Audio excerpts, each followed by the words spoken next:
ya viji vedwa komin singiye Idango lambo lambe Vera frikota ya viji vedwa komin singiye Don kaisino lambo lambe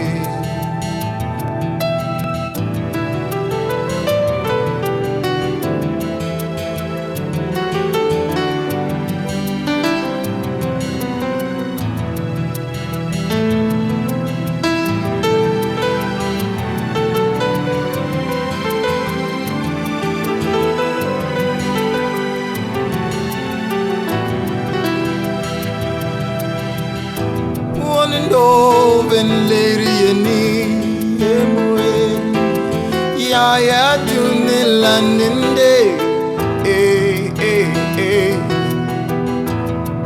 one and all ben lady ni emwe tata tunilaninde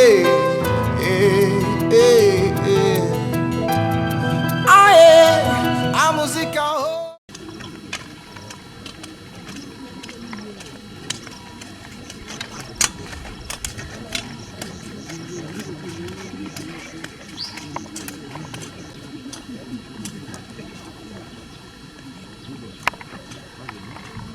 Hello.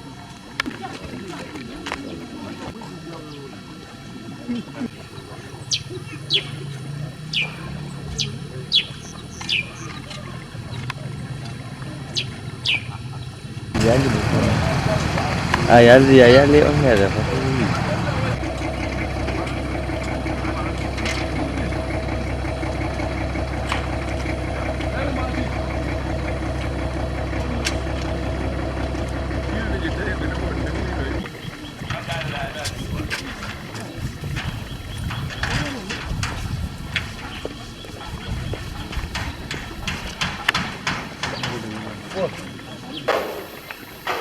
The royal burial ground is not reserved only for a few. The sacrificial rites would have been performed. Men and women, youngsters who would like to see of their father, give them a last greeting, are allowed to go into the royal burial ground. One after another. The faces are sad. The looks are not happy. It is but true that quite a big crowd, quite a number of people have been here to decipher a number of things, whether it is a reality. He is no more, yet there he is, enthroned in his final grave. Onlookers, sympathizers, all men and women of goodwill, the burial procedures about midway and will have to continue. We are called upon to respect the limits and the boundaries of where we are allowed to go to and where we are not allowed to go to. If you doubt, consult any of the elderly men around. As I said earlier, the faces are sad. There are wrinkles on every furrow of the head. A departed father, indeed. He must have set a pace. He must have planted some seeds that will grow. The feeling of affection comes as an indication on all the foreheads as you watch here. I am Shane Yamye. I promise to give you the next of it.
Mati gay.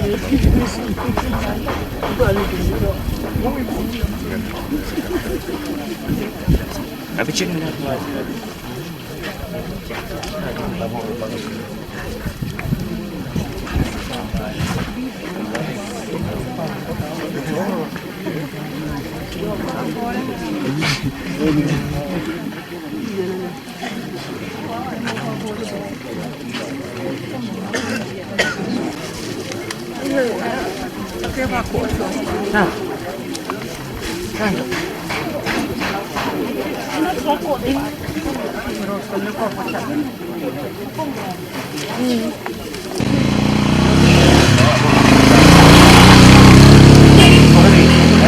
Uji, mấy người dân lên cả, chủ nhân, chủ uji, buat itu mereka. Isi kanan gi, ambil tu, Nkar masih, juga betul, Nkar okey belok.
This report is being carried out by Shenyamye Bandim.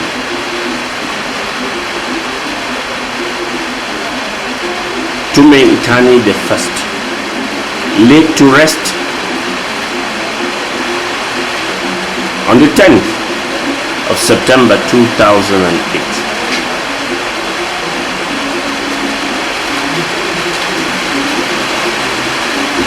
Many sons and daughters of this environment are around, with tears flowing like beads of blood for a fatherly father who has passed from this world into the next and is sleeping in the Lord. We'll give you much more information about him, about Nkar Parish, his rule, and how key a person he was later on. The images will come later on. Of the princesses of Nkar, after the announcement by the Ngwerong that their father is no more, this has to go in for a period of 12 days before any of them can go to the farm. It is a gesture of mourning, yet they do it with a lot of dexterity. They do it with a lot of happiness. It is raining hard here, but happily they dance to the rhythm of the drums because they are happy their father has had a successor. Every one of them must wear only a loin carried across the breast with no head scarf at all.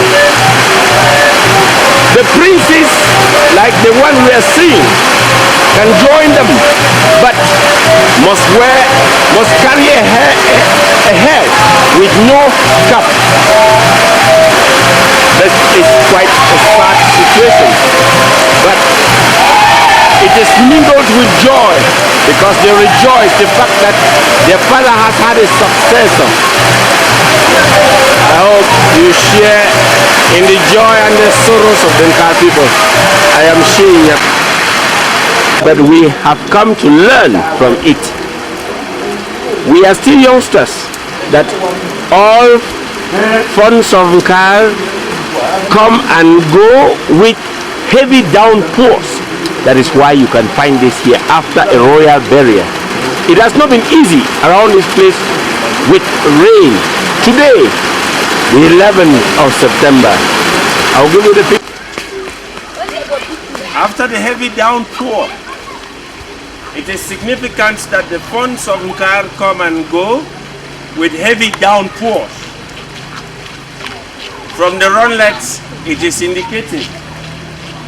This report is being produced by Shenyamye Bandil.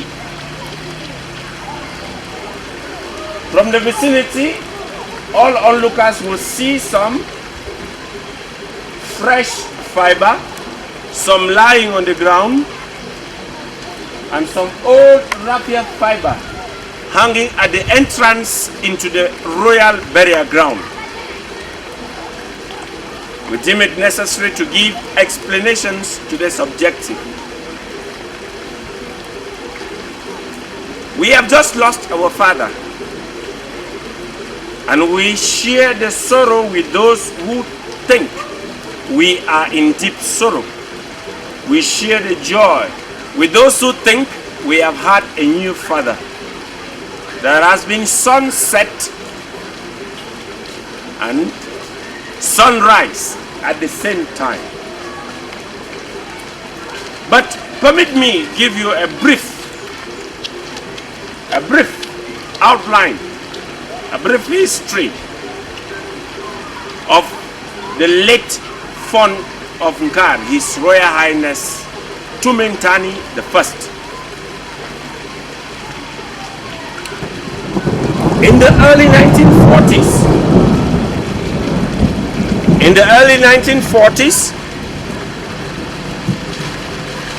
Ntani, His Royal Highness Ntani was crowned fond of Nkar.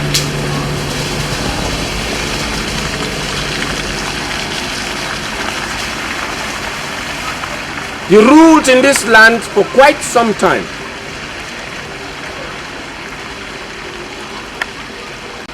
When Nkar Parish was created in 1948, the then Bishop of Boya, in the person of His Lordship Bishop Peter Rogan, worked in collaboration with His Royal Highness the founder of Nkar, Ntani the First. Coincidentally, a hard-working and a young German clergyman in the person of Reverend Father William Nelson was sent to open Nkar Parish in 1948. A few years after His Royal Highness Ntani had died and had been succeeded by Molo, who took over from him in 1946 and reigned from 1946 stroke 47 to 1954. In 1954, the son of Ntani, in the person of Tume, whom we have laid to rest in this royal burial ground, had to go through the thick and the thin in the hands of the first parish priest, Father William Nelson, to ascend to the throne from which he has just descended to ascend into the hands of glory of the Almighty. Peaceful as he was, he accepted the throne. Father William Nelson used his doctrinal methods and principles, and before long, he decided to change the site of the old church that had been prepared for him by his predecessor, and changed it from Kinsungsung to Tamushan, unquote. To use the words of Kenya Jumbam, the old church had to move from Kinsungsung to Tamushan. He decided with his doctrinal methods once more to use our late father laid to rest here as one of those who would help him do his pastoral work. And he offered Tume, Ntani the first, while on the throne, offered his farm where the present church of Nkar is standing as the... Before long, a number of things occurred, untimely for that matter also. The first parish priest, being Reverend Father William Nelson, did not relinquish his efforts, and without any degree of hesitation brought our recently late father to the throne. He succeeded Molo in 1954, and since that date, where we cannot be very precise because it was not documented, but we know that the year was 1954, up to this point in time, he has reigned until yesterday, where he was laid to rest. When the aging Molo, His Royal Highness Molo, had died and was laid to rest in this same burial ground, our late father was enthroned. Today, the 11th of September is the second day after